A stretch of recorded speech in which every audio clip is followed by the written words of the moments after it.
Watch this.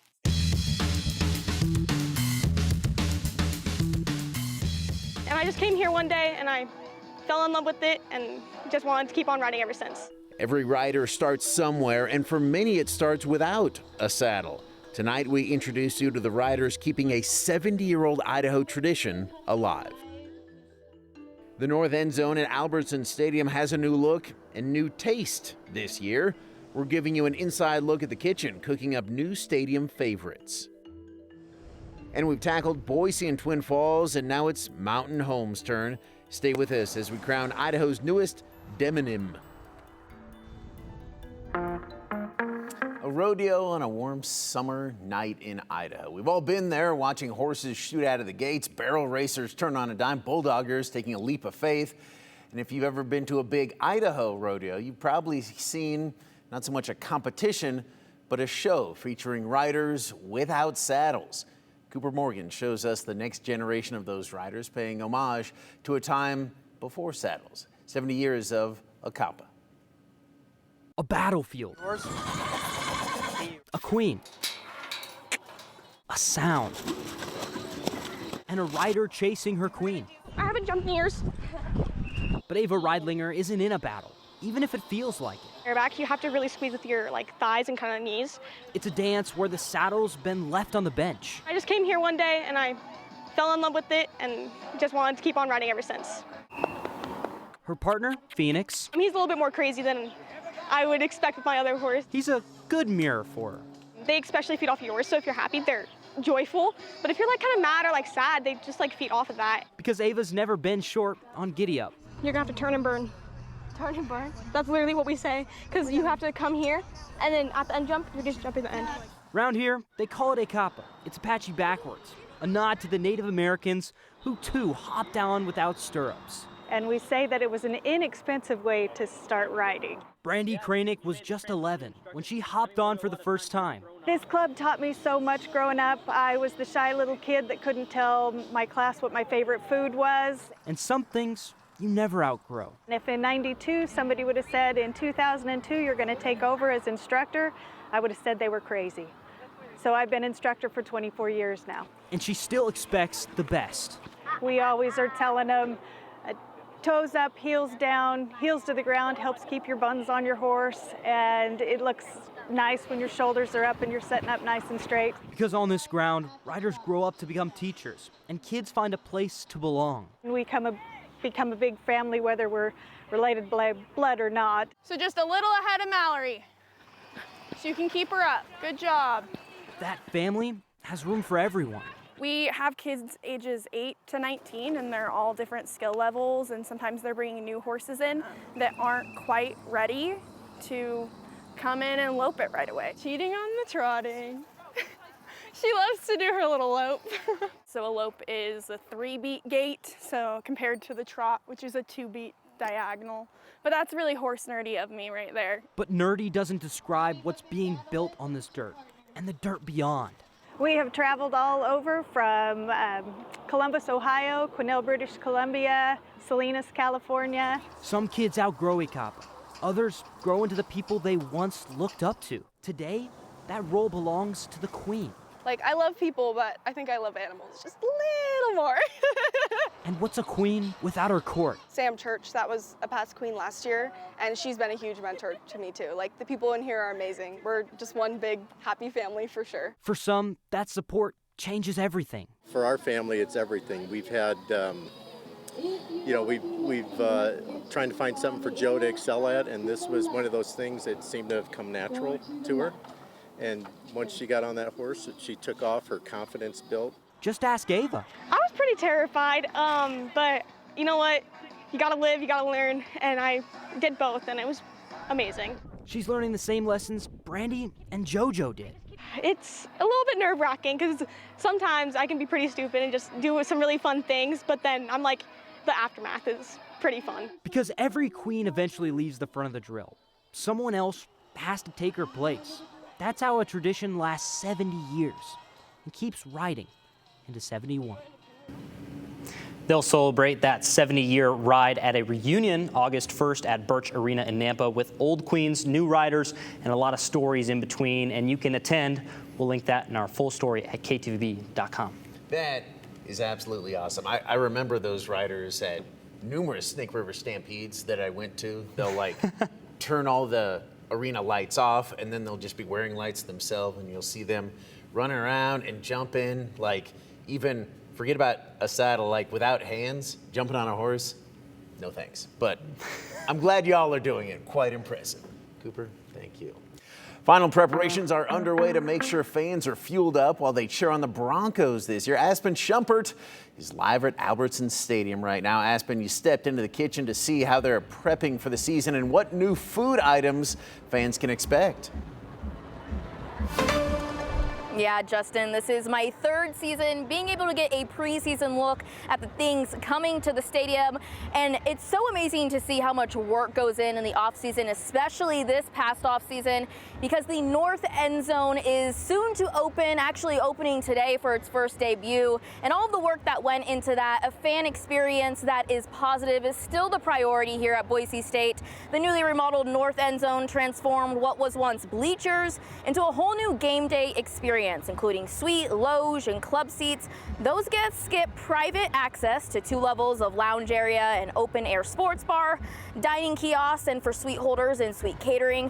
But no matter where your seat is in the stadium, you'll still be able to access the new 360 bar in the north end zone for beer, wine, and mixed cocktails. And now that the stadium is connected via one big loop instead of the former horseshoe shape, which made it difficult to get to one end of the stadium to another, several new concession carts will be located on the wings on the north end zone for everyone to enjoy. Senior Campus Executive Chef Roland Cruz says fan experience remained the priority when the planning on what to bring to those carts happened. We have about 6 home games with everything, and that's 6 days a year that we really have to just shine. We try to stay in with the trends, see what's out there, see what's working, see what's not, try to put our own little spin on things. Okay, now on to those new items. The Fiesta Bowl car will offer a brand new Fiesta Chicken Bowl. At the tailgate cart, barbecue bacon dog, and then also a hot Cheeto dog, as well as a chili dog. The North Fork cart, loaded nachos on game day. That's gonna come in a stacked container shaped like Albertson Stadium. Families haven't been forgotten either. On the fourth quarter grill cart, kiddos or even those of us with a smaller appetite can grab a smaller dog or a smaller double smashed cheeseburger or smaller hamburger, all in that new junior size value menu. But chef's favorite is what is coming at the hook and ladder, quesadilla tacos. Now, like I said, fans are not going to have to wait until that first home game because it's debuting tonight as Banana Ball makes its debut in Idaho. You can see fans behind me are continuing to trickle in. Gates opened around 4:30, so this is that first 30-minute look at what Albertson Stadium is looking like ahead of today. But Justin, an amazing transformation on the north end zone. So much work that went into planning that. And yes, it's bringing a lot of great new items for game day fan experience, but it's also going to be where the student athlete dining hall is on that bottom level when game days are not going on. So lots more than just the new food items that are coming to Albertson Stadium. Yeah, but you had me at the new food items. Aspen, any of that going to make its way back to the station? Unfortunately, no. I think you saw that I tasted all of it and don't have any more to bring back, but all delicious, and I can't wait for everyone else to go and try them. I will take your word for it. Aspen, thank you. In other news, growth is not paying for growth. That is the rallying cry from city and county leaders all across the Treasure Valley as the population continues to swell. Why? Well, many are laying the blame at the feet of the Idaho legislature. Let's go to Meridian, one of the fastest growing cities in the actual entire country. I talked to its mayor, Robert Simison, who's calling for the legislature to fix the local government funding formula. They point to a law in 2021 that capped the growth of local government's budgets and how much they could use impact fees on new construction. I wish I had a better understanding of why the legislature, some of members were so committed to not allowing growth to pay for itself. Because that's been what Meridian has always been focused on. We use impact fees to pay for infrastructure and things like parks and fire stations and police stations. These are dollars that pay for the people to operate those facilities. And that's why I think people, when you really look at what is not being paid for by growth, we're not being able to add more positions to our city services, more police officers as necessary, or to help fund a new community center that's opening, because the legislature isn't allowing us to retain the full 100% of growth costs that come through the funding formulas. That's the challenge that Meridian and other cities are facing, is how do we fund services when costs keep going up and the money we receive from the state for growth is not keeping up. Now, that law was meant to ease the property tax burden on people, which is also why lawmakers have been so reluctant to change the law. A measure to change the law actually died just this past legislative session. The mayor also talked about how a new law meant to address the housing affordability crisis is actually making it worse. You can see our full conversation this weekend on Viewpoint at 9 a.m. on Sunday.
Now it's time for everyone's favorite game, or at least mine. How do you say it? Now here's your host, me. We continue our tour of local demonyms. Look it up, I had to. We're trying to figure out what people from all our local towns are called. People from Boise are Boiseans, and that's about the only official name we've found so far. So we're making up our own. Last week, we settled on people from Twin Falls being called double drippers. Best we could do. Today, let's figure out our friends from Mountain Home. We asked you to text in your ideas. We heard from a lot of people in Mountain Home. Here are your best submissions. Mountain Homian, nice, but too close to the people of Meridian, who are, of course, Meridianianites. Mountain Hoian, different from Mountain Homian, but not different enough. Mountaineers, I like it, but the University of West Virginia just filed a copyright infringement lawsuit. Mountain Homers, I like that as well, but now the estate of the ancient Greek poet Homer just filed a copyright infringement lawsuit. Mountain Homo sapiens, now we're getting creative. Mountainoholics, now we're getting too creative, but Mountain Home is not the only local town to imbibe, so let's keep looking. Moho, people often abbreviate the town's name to just this, like Soho, except not at all. So Mohoans, this, though a bit clunky, would be your winner. I love it. Again, this would be the winner if it wasn't for this next one. I asked a resident of Mountain Home who works literally right over there, Audrey Tackett, and she said, Mountain Homies, perfect, clever, colloquial, and friendly, just like the people of Mountain Home. This was also the top submission far and away from all of you. So that's as official as it's going to get. The people from Mountain Home are now officially Mountain Homies. Thanks for watching and texting, homies. Well, it is a summer staple in the City of Trees, and this weekend the classic three-day event is back on the Basque block. The Saninazio Festival is decades old and honors the patron saint of the Basque people. A few years ago, we sent Tristan Lewis downtown to check it all out. So here's today's 208 Redial.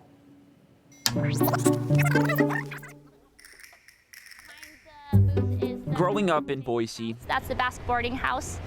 It's been there I don't even know how long, but Isania Bengoechea has been surrounded by Basque culture her whole life. I know my great aunt Tutu, she passed away like 10 years ago, and she told these stories about playing in the alley behind it as they were preparing dinner and chopping garlic and all those great stories. From an early age to even today, Bengoechea has spent a lot of her time at the Basque block in downtown Boise, going to Basque dance practices. My mom was teaching Basque dancing when I was growing up, and so I just started like from the age of 2. I was on her hip at Basque dancing and was always here. Taking part in her culture's music, playing the Basque accordion, the tambourine, everything else. And involving herself with activities and events going on. You always find time for what's important to you. So this is what's important to me, so I'll always find time for it. Because of how strong her love is for her community, Bengoechea feels a responsibility to share her knowledge with others. It's really important to preserve what we have and pass it from generation to generation. She serves on the board of directors for EhCapa, the Basque Center, a nonprofit whose mission is to promote the Basque culture around Idaho. It's welcome to everybody. For Bengoechea, there's no better way to welcome people than with one of their biggest events of the year, the Saninazio Festival. It kind of had roots back as early as the 1930s when Basque people were originally just meeting at the park as an excuse to meet up and hang out. And then it became more formal over the years. The weekend-long event has all the things Bengoechea loves about her culture: music, dancing, good food, drinks, and more. We want everyone to come down, feel welcome, and feel like they can kind of embrace the culture with us. The last 2 years, Saninazio was not held, or it was just held in a smaller form because of the pandemic. It was really difficult not getting to have it. She's looking forward to seeing it come back to life this weekend and share with the Treasure Valley full scale about what her community is all about. The annual Saninazio Festival just kicked off, runs through Sunday, bringing 3 days of food, music, sports, and Basque tradition to downtown Boise. The festival celebrates Saint Ignatius of Loyola, the patron saint, again, of the Basque people, whose feast day falls on literally today, July 31st. While the event has religious roots, Saninazio has evolved into one of the Treasure Valley's signature cultural celebrations. Festivities tonight feature exhibition games and the women's handball semifinals at the Basque Center. Tomorrow, the action moves outside for Basking on the Block, featuring performances from the Onkari Basque dancers and Boise's youth performers as well. The weekend also includes the Women's Handball Championship, a special mass at St. John's Cathedral, and a street dance on the Basque Block Saturday night. Celebration wraps up Sunday with more performances, handball, and one final night of dancing. For Boise's Basque community, it's a chance to celebrate a culture that's helped shape the city for generations. Enjoy.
This weather pattern that we have been staring at for days will finally start to budge this weekend. We have high pressure over the desert southwest, keeping us nice and warm as southwest air brings in warmer temperatures. But really what we're watching for is this area of low pressure near the Gulf of Alaska that's going to start to move inland over the next couple of days. The center of that low and an associated cold front is going to swing into the northwest, moving through Washington and Oregon Saturday afternoon, reaching southwest Idaho by Sunday. But those winds are going to kick up before and after that cold front does move through. So by Sunday afternoon, it's through our area past southern Idaho, and it will leave us with those gusty conditions. We'll start to see those winds pick up before the cooler temperatures get to our area. So by Saturday afternoon around 2 p.m., we'll see winds start to increase in the central mountains. They will quickly shift over to eastern Oregon before then they drag through the Treasure Valley, the Magic Valley as well, and really fill the lower elevations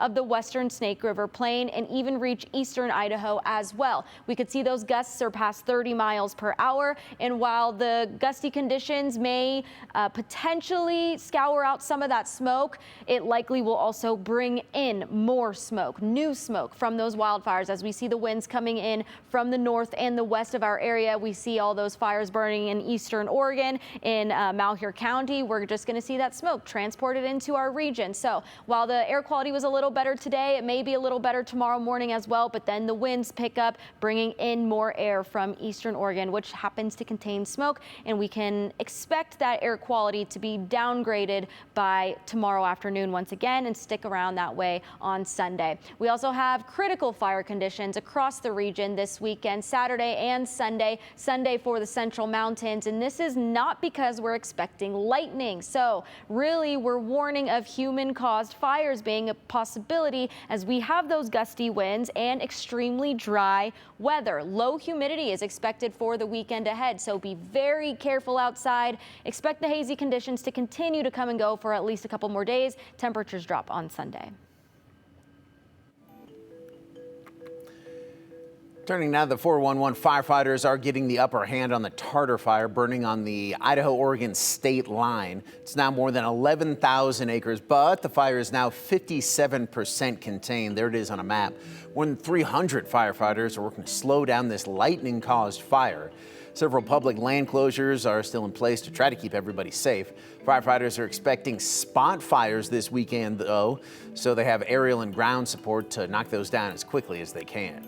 The Payette National Forest is mourning the loss of a McCall smoke jumper who drowned earlier this week in Payette Lake.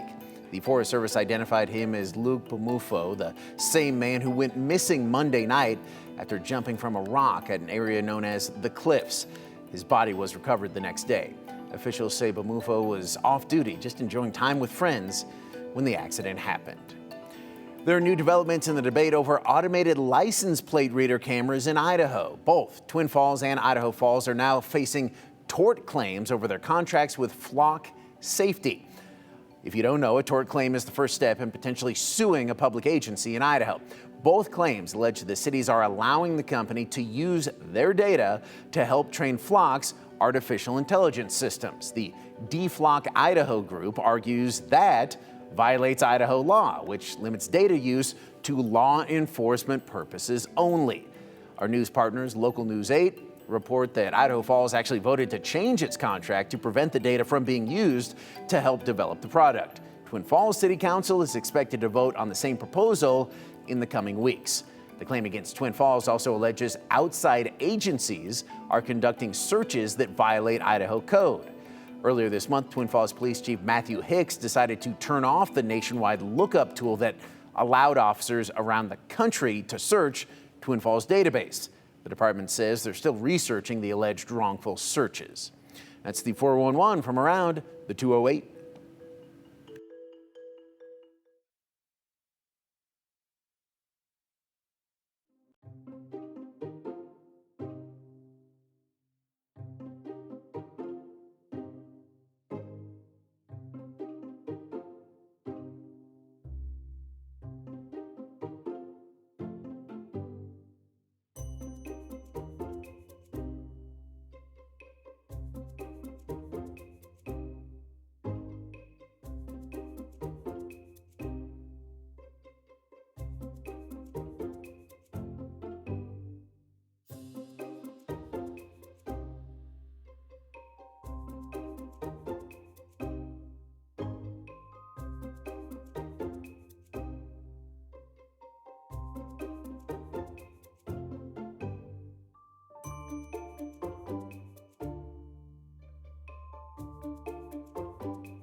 Our one comment came in from Mike before the show even started. You ladies are great. So he's talking about Audrey Tackett and Brenda. I'm also taking compliments, by the way.